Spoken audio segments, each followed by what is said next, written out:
Welcome to this episode of the Ecom Spy File, featuring a friend, fellow Toronto entrepreneur, the co-founder. Sorry, I have it. That's okay. I can always reshoot after, but welcome to our guest, Christy Sumer, the founder and CEO of Encircled, a Toronto-based fashion brand and really ethically. A Toronto-based fashion brand that's also very ethical as well. So, Christy, do you want to introduce yourself to our audience? Give us a little bit of a background on Encircled, and really, I know that you post a lot about it on your personal social media, but just a quick overview for maybe the listeners that aren't aware of what separates sort of the typical fashion or lifestyle e-commerce brand, direct-to-consumer brand, with one that is more consciously ethical and does make that effort in everything that you do to be ethically sourcing, deliver ethical customer experiences just through the whole customer life cycle, and even supply chain, just what it means to be an ethical business. Sure. So I'll start with an intro. Hey, I'm Christy. I'm born and raised in Toronto. Former management consultant. I have an MBA and a finance degree. I am like the most unlikely fashion entrepreneur out there for sure. And really, I started Encircled in 2012 because I was inspired through my travels, basically living out of a suitcase as an entrepreneur, as when I was consulting, because when you're a consultant, you go back and forth between client sites. You're constantly on an airplane. One year, I think I flew over 100,000 miles. Wow. So I really got inspired by that idea of packing light and doing so in a stylish way and comfortable way, like finding that perfect blend. So I started just designing pieces, and I came up with this one piece. We still have it in our, in our collection today. It's called the Chrysalis Cardi. It's an 8-in-1 multi-way garment that turns into a scarf, a tunic, a cardigan, a top, a dress, and more. And it's just a really fun, versatile piece. So I got really obsessed with this idea, and I decided, you know what, why not just like try it out? Like I'll just set up a website. I'll see if I can make this. And it kind of took off from there. So in a nutshell, I kind of had to figure out how to make this product. And I knew that I wanted to create a business that was really aligned with my values, because something that had come up for me, especially in my career, was that I was doing this work that I really loved, but I felt like I was working for people where not necessarily I was aligned with their values in terms of how they treated their workers and their supply chain. So it was really integral to me to have a supply chain that was built on the principles of ethical manufacturing. So everything's made in Toronto, Canada, locally. All of our production places are within 35 kilometers of our studio. Oh, wow. And then it was also really important to use sustainable materials, because at that time, and this is a while ago, I was starting to see the impacts when I was traveling of global warming and whatnot. So I felt like it was really important for me to do that part and find that perfect blend between sustainability and commerce. I think that's far more eloquently than I would have been able to tell that story. But something that I think is just really neat, and it kind of transitions into talking about COVID and how your business adapted. But you went from, the whole reason that you started was because you were traveling so much for work, which essentially around March, April 2020, that no longer happens. But I think it's also really interesting that for a totally different reason, you choose to manufacture so close, within 35 kilometers, probably 20 miles for people listening in the States, that a lot of the supply chain issues that brands are facing and starting to get into Black Friday, Cyber Monday, or even delivery, it could get stuck in one part of that supply chain. So by choosing from the get-go to have that ethical supply chain, you were able to, and I'm sure that you'll, maybe not able to is the right word, but your ability to adapt to the changing landscape during COVID was so much different than a lot of other merchants who maybe were constantly manufacturing overseas, just in time production, where the garments will be, or the apparel will be ready the first week of the month. In China, it's air shipped or just like speed shipped by container to hit North America by the second week of the month, and then it's off and in the hands of the consumer by the end of that month. And it's just really playing the game of managing your net payments, of making sure that inventory moves before you have to pay the supplier for your next order, and just keeping everything going. Yeah. So I think that's a really natural segue into how COVID impacted your your business? Because we know that some things we were talking about before jumping on the call, getting a Peloton bike, for instance, or really any sort of home workout equipment, good luck. I have friends who had to bike, or they had to drive to Hamilton, which is an hour outside of the city, way farther than where your factories are, just to buy a bicycle that wasn't $8,000 for this summer. So consumer habits have definitely changed, but in terms of premium fashion, how did COVID impact Encircled?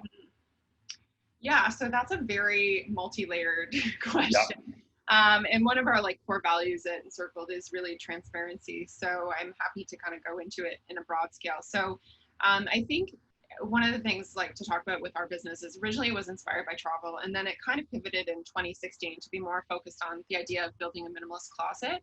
So the idea of fewer pieces but better pieces, more ethically made, and like you said, a premium apparel brand, because we're made in Canada. As I'm sure many people who listen to the show know, that has a cost to it. It's usually about 10 to 20 times more expensive to manufacture, if not more. Oh, wow. And we try to price ourselves fairly cost competitive to Lululemon, because we are direct to consumer. We want people to try ethical fashion and to really buy into it. So we knew that we had to come in at an accessible price point. So that was really important. But at the end of the day, it's still premium.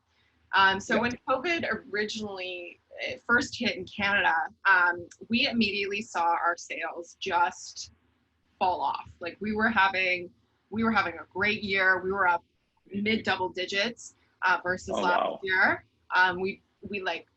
We implemented traction EOS at our business. We were firing on all our rocks. We were hitting all our targets. We were just so everything's going good. Yeah. And it takes, I think everyone listening to this and everyone who knows entrepreneur knows, there is no such thing as the overnight success. You always hear the joke of the 15-year overnight success, but it hurts me to even say this out loud, but it sounds like you really had the wind in your sails. Things were going really good, on pace to be maybe not necessarily a record growth year, but for business with a high cost of goods sold, which is any physical good, you're really getting that momentum to hit a little bit of critical mass. Yes. And then COVID hit, and just and we had just pre-ordered we use a lot of pre-orders in our business, so that's one of the ways we bridge our cash flow. So we will pre-order a product about 2 to 3 weeks before delivery. So we pre-ordered our first ever made in Canada, fully plastic-free, sustainable moto jacket with a very high price point, and then everything shuts down, including all of our factories. So people have now pre-ordered and paid for this moto jacket, and the factory is completely shut down with no lens. And the factory that was making it in Toronto has been around forever, and that's run by 2 kind of older sisters. So I knew they wouldn't go back into work. So I was like, oh my God, now how do we save these orders? We don't want people to cancel. So it started a snowball effect. And then immediately we saw our sales go from I think year to date, we were up maybe 50% versus last year, and they went to minus 80. And I was like, holy crap. You can swear. You can swear on the podcast if you want. Yeah. Okay, good. I wasn't really sure. That's not exactly what I said. I said it. So immediately my background, as I mentioned, is finance. So I went into damage control mode. We have a single investor in the business who's a long-term investor, and we put our heads together and we're like, okay, how can we stop the bleeding? This is a lot of cash, because we'd staffed up for 50 to 70% growth, and now we're down 130% versus last year. What is this is not good. This is bankruptcy level. So that's not. It was scary. So you don't hear a lot of stories that begin with "we were down 130% over last year" that have happy endings. Yeah, but it gets better. So immediately we had to furlough some staff. I knew that we had to do that. Unfortunately, we had a bunch of interns who we'd hired. We hired 2 summer interns full time, and we had a production intern, and we were about to hire 2 more people, and we just cut all of that. And we paid out severance. We made sure we found them jobs. We successfully, I say rehomed, I'm speaking about a dog, but I successfully rejobbed all of them somewhere. So they all found employment, which was great, but we couldn't have interns. I knew it just wouldn't work. And then we had to furlough a bunch of employees, because initially we weren't even allowed to ship product. That was the message, was you can't even go into your office.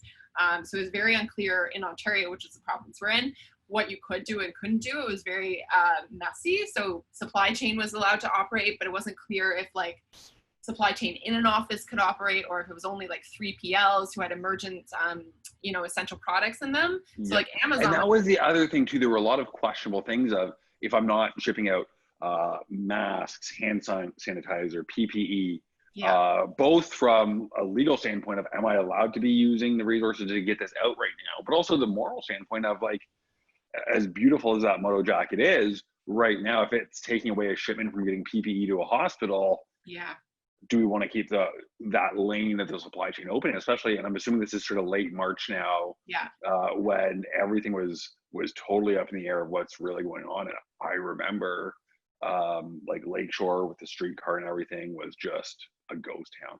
At 8:45 a.m. Something that I never thought I would see in my lifetime. Yeah, it was pretty crazy. So, those 2 weeks were really in flux for a lot of businesses here, because we didn't want to do something illegal. And we always, being an ethical business and being a certified B Corp, it's important for us to really consider the community and everything that we do as well. So we essentially like stopped shipping for at least like a week. And then we started to decide, okay, we'll come back, we'll ship orders. But like we put our whole site on pre-order basically, and then our sales basically stopped. And then we were like, okay, well, maybe we can have one person in the office. She can drive there. And that will be safe because there's nobody in the building and she can ship. And so we started to make some decisions around that. And then we realized there was a big opportunity to provide non-medical masks, because there was a massive shortage in the industry, and people were buying up medical masks and using them for personal use, and when that was really needed to be in the hands of professional, like healthcare professionals. So we talked to one of our factories, and we were able to start making non-medical masks fairly quickly, right at the end of March. And as soon as we put them on our website, we were like, oh, maybe we'll sell 200. 200 went in like 5 minutes. Like it was like, oh, wow. Because I remember I ordered some. It was actually like the first masks that I ordered, because they weren't everywhere at the time. And it was, to your point of, you would see a convenience store selling N95s at like $2 each for a disposable mask. And it's just, for a number of reasons, it felt wrong. So we basically started with that. And then we realized there was like demand that we couldn't even supply with that production factory, which was crazy, because we're like, who's going to work? We need a factory that's open, because a lot of them were shut down. Only the ones that were open were making like essential gowns. And it was just like a crazy time, because like we literally had hospitals emailing us asking us if we could manufacture like surgical gowns and caps. Like there was such a shortage of a supply chain because everything was shut down from coming in overseas. And I think a lot of people at that time realized, oh my gosh, we really have cut off the feet of people working in Canada in manufacturing. We don't have a manufacturing supply chain without overseas manufacturing. Like we really need to look at this. And so you saw brands like Canada Goose step up and make surgical scrubs in their factories here, because nobody else couldn't get them. It was crazy. So we were able, through a referral, to find another factory in Toronto that we'd seen before, but we'd never worked with them. And they were able to take our masks and we redid the mask design, and they started making tens of thousands of masks for us. And that basically went up on our website. We had our best month ever in April in terms of top line revenue. And it was solely almost because of masks, and then sweatpants. Like we sell athleisure essentially. So it's like versatile, dress up, dress down, comfy apparel for women. And so working from home, sweatpants, leggings, all those things, really important to people, very comfort focused. Our sales popped off there and into May. But what started to happen in May, and this is like the journey of COVID, is we started to run out of product. Because all of our regular factories were closed except for the ones making masks. And then, you come down again, and then so it's been like, COVID's been like this. Like, I mean, it's been this. It's like that's been the most, just the best summary of COVID. And even times where it's like, okay, you know what? This is kind of nice. I don't need to go out and see people I don't want to see that much. I can stay in and bake bread, to, you know what? This isn't that bad, to, wow, what if someone had COVID that I just went to the grocery store that I did? And it's almost that of, I don't know how I'm going to live. And it's emotionally, it's that same roller coaster of turbulence of, well, this isn't too bad, into just a crash of what, like, I might not see my mom again. I can't go anywhere because I can't infect anyone that I love. Like Yeah. I would feel awful if I gave it to my parents and they died or something. And Yeah. it's like these turbulent roller coaster. And Yeah. I think that's is so interesting, that supply chain and just how the products changed from a lot more travel and business wear to what's necessarily maybe not going to be on webcam, or if you're just hanging around your house. If you're like me and maybe didn't stock up on the exercise equipment, another industry that did Mhm. very well, and a Yeah. little bit more on the baking, maybe you need something a little bit more give, that's a little bit more comfortable than jeans to be working in. But another work from home hack as well, as everyone's habits, consumer habits, just shifted overnight.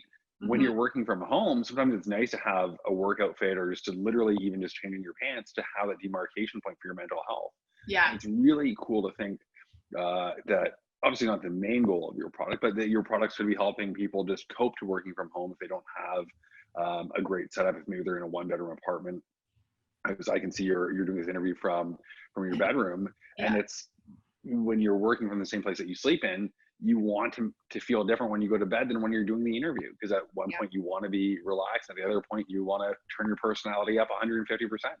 Yeah. Yeah, no, for sure. I mean, it's been a journey. That's the only way to describe it. And it's been up and down, and it's been it definitely, I mean, it's funny because I had dinner for the first time on a patio a couple nights ago with a couple friends, and one of them works in corporate, and she was saying how she feels just so off kilter from this experience. And I said, I actually feel stronger as an entrepreneur out of this experience, because my God, if you can survive COVID as a business owner and leader and not totally lose it, my gosh, what an exercise in resiliency and leadership. And I'm not saying every moment was like my best moment in leadership ever, but But I think we've adapted really well as a team, and everybody's working remotely. Our studio is now open for pickups, like contact-free pickups from customers, as well as like we have probably a maximum of 2 people in the studio, and we're starting to redo photo shoots in the studio. But yeah, I mean, it's been just like, we designed the product I'm wearing right now, it's a reversible t-shirt yeah. Oh, designed cool. totally in isolation. So with like contactless door drops between like our production person, our design person, our factory, like, Which you don't realize, but even just feeling different fabric samples of how it yeah, will feel on yeah, both sides when you go to reverse it. It's just little things like that you take for granted. That yeah, can you do it virtually? Sure, but it would take an hour in person to just everyone pass around and be like, no, yeah. that one's the clear winner. But you Which is, got to make it work, right? Because like you do. you don't have a choice. So yeah, it would be more efficient for us to all get in a room, but it would also be very reckless as a business for us to do that. So we just kind of like, I remember going into the office because we had so many shipments because of the masks, that we had Yeah. somebody shipping during the day, and then when we had somebody, like, they clean, and then somebody would come ship in the evening until like 10 or 11 p.m. So I remember Oh, wow. going into the office at like 11 p.m. sneaking in to get like this t-shirt to check Yeah. it, do a fit test, because that's the only time I could actually go in the office where there weren't people there and where it wasn't like a high risk situation. So it's been like, yeah, pretty crazy. But I'm proud that we were able to recall all of our employees. So we're now like back to full staffing, So awesome. which is really great. And we're somewhat back on plan with product launches. I think the biggest challenge right now for us is because one of the things, running a local business, you get very used to the fact that you don't have to stock up on inventory because we can turn products so quickly. So normally, like pre-COVID, we could turn products 2 to 4 weeks if we needed more manufacturing. But that means we don't carry a lot of inventory. And so as we start to run out of inventory, now we realize that, in case there is a second wave that comes back, we really need to be stocked up. And we're going into like potentially the time of Black Friday, Cyber Monday. So we need to really make sure we have coverage, because that's a really important quarter for e-commerce and retail as a whole. So right now is basically like, we're just throwing cash into manufacturing, trying to get product and stock up so that we have inventory coverage into 2021, basically. Yeah, wow. Which is going from maybe 6 weeks of inventory at any given time to 6 months, which is a huge, huge thing. And opens up another question, because you did mention it a little bit before, of having sort of one long-term investor. Have those plans changed anything of how you're looking to secure any capital? Obviously, you said top line sales were very good. Have you looked at any sort of different capital options going back to that investor, looking at some of the programs? Because I know that there's a lot of different options out there, and we're actually launching a series called Best Interest, where investors and merchants, entrepreneurs are talking about that process of securing capital for this very reason, because either your business has transformed and the products that you're selling are different, or maybe you need a little bit of money to bridge through. But for a lot of brands, it's just the needs are just different. And that's so I'm just curious if you are looking at any other financing or capital options leading into the new year for hopefully what is growth and a good pivot that way, but as well as just other ways that you're preparing for BFCM, because there's no reason not to think it's not going to be big this year. I think it could be like almost like a full month. I think we're seeing Amazon start to try to steal that by moving Prime Day. So obviously inventory logistics are huge, but we don't really have a baseline to compare it, because if your best month ever from just a revenue standpoint was May, how much bigger can you expect that Black Friday to be? So it's hard. I mean, yeah, so a few things there. Like we recently brought on a Facebook ads freelancer, because I was running all of our paid ads for Instagram and Facebook, and that obviously wasn't very efficient use of my time. And she's been doing a great job of scaling her ads, but again, like we keep running out of inventory, so that's continuously our biggest like Achilles heel, I guess. So for me, that's like my biggest priority coming into Q4 and Q1 of 2021 is to look at like make sure we have that coverage. We are cash flow positive, so we are able to pull our own cash into ordering and into inventory management. But for me, we're not looking at taking on an additional investor this year. We did take the SEBA loan during the height of the pandemic. Or not SEBA, sorry. Oh my God. CERB. No, a SEBA. Okay, yeah. That's right. Sorry. I'm like getting CERB and SEBA. There's a lot. Too many acronyms. There are. And just everything. It's like checking all these dashboards that are just like, I didn't realize I needed a command center just to know what's going on. I know. So we did take the SEBA loan because essentially it's $10,000 in free money, and we needed the cash flow at the time actually for the production. So we intend to pay that back. And we're trying to qualify for some grants and stuff like that. Plus we got the payroll subsidy, not the full one, not the in Canada, they had a 75% and a 10%. So we qualified for the 10%. So I think we're doing okay financially. It's just a lot of I mean, this is the time of year when everybody kind of starts to plan. Like we're trying to start really early for planning for BFCM, primarily because, like you said, we're planning potentially to do something for the whole month. So we may be, one of the big controversies with ethical fashion, slow fashion, whatever people want to call it, is Black Friday, Cyber Monday. It's very triggering for people because they feel like you shouldn't be like speeding people up to purchase in a sale on one day or 2 days. Like it creates too much panic buying, and then that's like against the principles of slow fashion. So we're thinking about how we can kind of shift this a little bit and like do something maybe a month long. Which would also help us, I think, from an inventory management perspective too, because when you do like 90% of your sales in November in 4 days, not only logistically is it really incredibly difficult, but cash flow just becomes like, you know, you're losing money for the entire month of November, and then all of a sudden you're like, you have too much money, and so it's like just bleeding. Yeah, so and it's like it's almost like being Santa Claus, where the joke is that Santa works one day a year to deliver all this stuff, but it's like everything, all the planning and everything goes towards this weekend, and it's make or break. And the rumor is for everybody, like that's when everybody gets profitable for the most part, like for the that's year. Why it's called Black Friday, or at least like one of the rumors is that it's because when old retailers like Macy's would actually go into the black for the first time all year.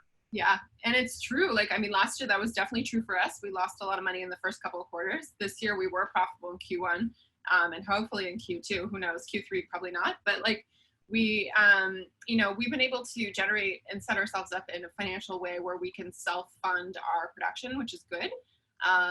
But in the future, like in 2021, depending on where we go with the business, we had a lot of goals this year to get into more physical retail, which are obviously, it's very different now.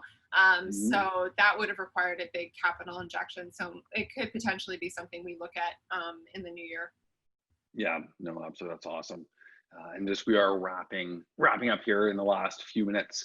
So if you have any other stories about how you continue to really deliver the exceptional customer support and customer service that your customers are expecting, especially from a premium brand, how did you navigate that during COVID? Because we saw all over the place, obviously orders being delayed. So everyone wanted to know where that was, if they paid for something and then you weren't being able to deliver it. So I think there's Yeah. You could just have the wheel of customer support nightmares and just spin it and choose one, and you probably had to deal with it. So there's sort of an overarching way that you did, or any advice for other entrepreneurs that are just being inundated, anything that they can do in some way that they can keep delivering exceptional customer experiences.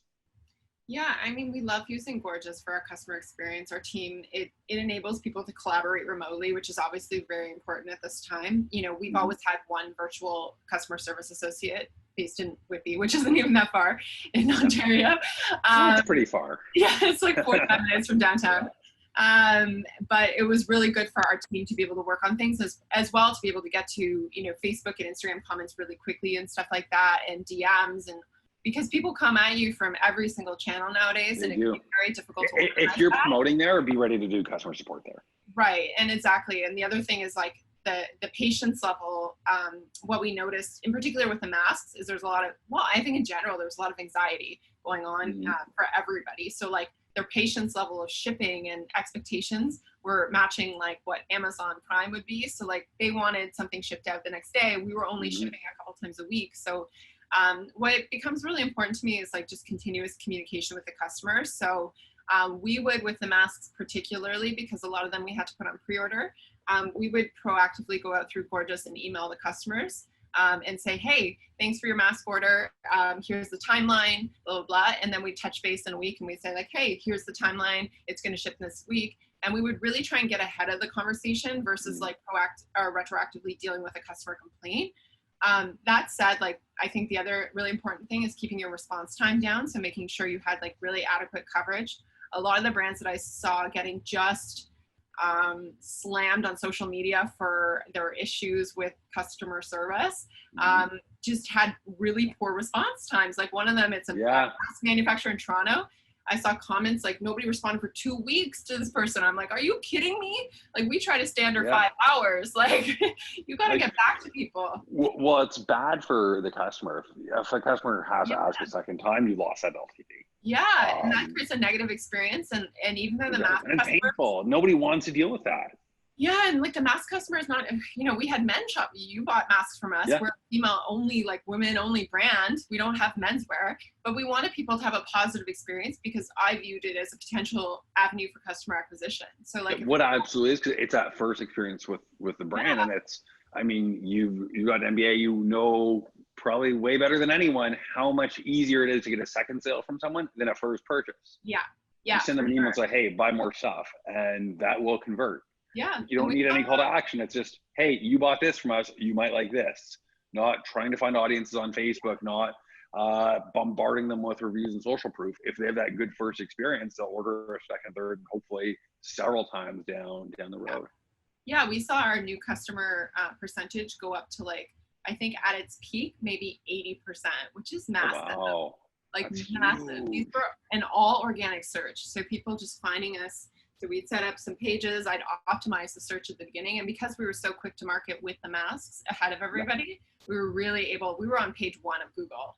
I think we were the 4th behind Walmart or something. So we were really highly ranked. So it just drove massive organic search for us. So it was really important for me to make those mask customers feel like they're important, that they're valued, that we get back to them really quickly, that we give them continuous updates, and that we provide like a really premium level of customer service. Because at the end of the day, like, that's the expectation, but it's also like how we want customers to feel really good interacting with us. Like another core value of us is thoughtfulness. So if we can instill something in that conversation or in that experience that we have chatting with them through Gorgias, it makes them feel valued. It makes them feel important to us because they're really important to us.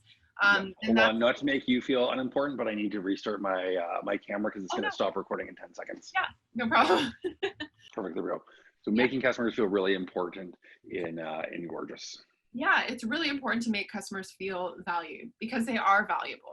And like you said, like getting a new customer is like gold. So you want to treat them like gold and you want them to come back or tell their friends about this great experience. So that keeping our response times low, making sure we had adequate customer love coverage and that somebody was always going in there and responding to people was just like really important. So we tracked those metrics. We pulled them from Gorgias and we tracked them on like a dashboard, and we made sure that, you know, if it was going up, because at certain points we had we didn't have full staff. So we had my operations manager shipping product, which is not ideal. So other people had to jump into Gorgias and like log in and help with like customer inquiries that normally wouldn't do it. But that's just kind of what you have to do when things are topsy-turvy, like in COVID, you know? Yeah, absolutely. And and I think it's really interesting that you call it your customer love team and not just customer support or customer experience. I really like that because that's what it is for all the reasons that you mentioned. That at the very least, if it's a new customer, hopefully get a positive review. Ideally, they tell a few friends and they all make multiple orders, but the truth is probably somewhere in between that, between never hearing from them again and maybe getting a review where they order once or twice down the road or they refer someone. So I think that's just really powerful there. Apologies for everyone watching the second half of this interview where my camera's all tilted. Another COVID challenge is just trying to record. I mean, you mentioned it, trying to get content during COVID, but But Chrissy, we're way over time. It's an absolute pleasure just hearing your story and how you adapted through BFCM. I'm glad that it did have a happy, I don't want to call it a happy ending because we're not out of it yet, but I'm glad it took a very happy turn in the right direction. Where can people find you? I know that you have a podcast. I know you do a little bit of consulting as well. Also, more importantly, where can they support Encircled? Sure. So you can find me on Instagram at Christy Sumer, or at Encircled _ is our Instagram. Our website's encircled.ca in Canada. So you can, or encircled.co if you're in the US or outside of the US. And yeah, my podcast is Brave and Boss. It's a podcast for female founders and talks all about e-commerce strategy and all that good stuff that I love chatting about. And I think I needed a real outlet for that. Yeah. I can imagine. It's been really popular, so it's helpful. And I like it because I like your podcast because it keeps it real, and there's a lot of stuff there that's not just for female founders as well. There's a lot of good tactical advice for any hands-on operator as well. At least I hope that I can listen to it. Not I'm not you definitely can. I say that because we try and niche down a little bit, but the content is relevant for anybody, and you get the real behind the scenes of the brand and what I'm working on, what I'm thinking about. So it's pretty true. And it's when I was running our brand, it's nice to know that you're not alone, just listening to someone else out there, which is and we have a Facebook group too for listeners of the podcast, facebook.com/group/Brave and Boss. Awesome. We have about 100 entrepreneurs in there, so it's been a really great support mechanism, I think, for everybody just going through this challenging time. Yeah, absolutely. Well, Christy, thanks so much. I can't wait to publish this, and I think that's a wrap. Okay, great, awesome.